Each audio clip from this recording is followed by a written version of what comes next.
It's just about their lives rather than being having a story structure imposed upon extremely interesting characters and if there is ever a place where there is no order, it would be on the street, where random violence, random anything, random pleasures occur. Coming up next, our reaction to the surprise winners and losers in the Oscar nominations list announced earlier this week. Time and time again, I've said that I don't care. Come on, Abby, you can do it. She'll never learn. Sure she will. But Mom says we can't go to Disney World until you can walk. Not to pressure you, but I loved it when I was a kid, and now I want to take you guys. Just try, okay? Come celebrate Disney World's 25th anniversary. Call 1407-WDisney. I'm really glad we decided not to wait till she learned how to walk. It's time to remember the magic. I was getting off a plane when this stranger tosses me a dime. Suddenly, I was in command. With one whistle, 12 cabs appeared. At home, the kids were studying, my husband was cleaning the bathroom, like I always ask. Then guess who shows up with my phone bill? Just happened to be in the neighborhood. Along with a dime a minute for my long distance, now my paging and internet had a flat rate too. To celebrate, we went out to eat. The tip? The dime. Shouldn't everyone have a phone bill that makes sense?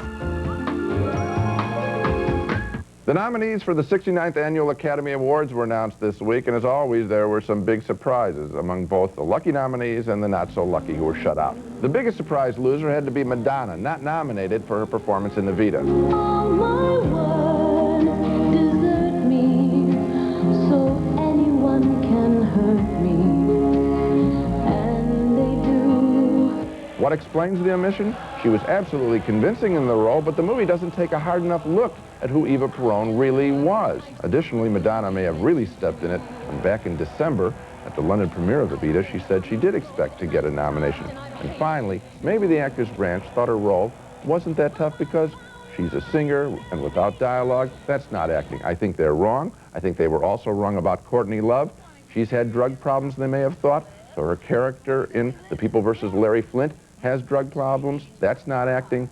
I think that is a big mistake. The Actors Branch doesn't realize that these are not documentaries that are being shot. These are performances.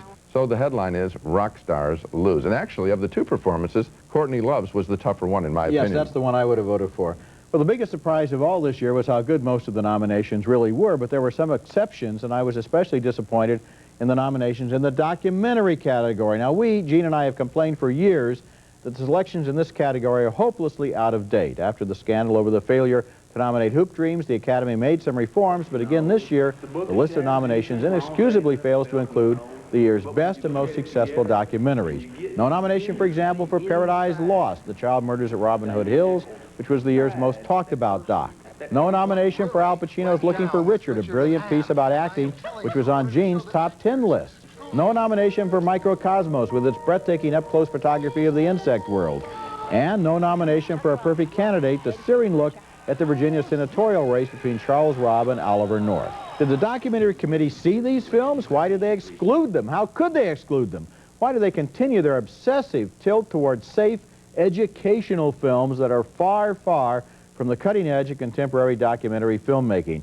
What does it take to send these people a wake-up call? You know what? They resent the success of documentary films. These are people that toil in the shadows of the big boys, okay? And when one of their members gets out, breaks out, and makes it, they resent them, and they charge it against them, and they think, well, they already got the box office, so we're not going to give them an award. And that's biased, it's wrong, it's not rewarding excellence, and frankly, probably they should simply cut this documentary committee apart and let people nominate whatever they want to. Let the whole branch nominate them, okay? If there were a documentary branch, which is another issue. Coming up next, surprise inclusions on the Oscar nominations list. What delighted Gene and me most about this year's selections when we come back.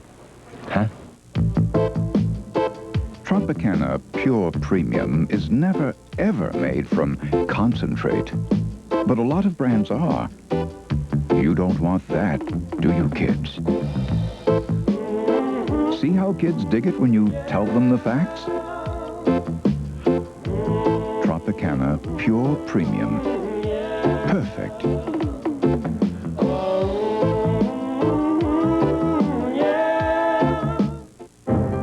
It's important important to know whether the Negro reacts to syphilis the same way as the white man. No treatment? We'll just be studying them. How long do these men have to wait around? Through autopsy, Nurse Evers. One woman caught between her calling. I hope what you're getting is better than what you've given up. And her conscience. I ain't left you yet, and I'm not leaving you now. Alfre Woodard,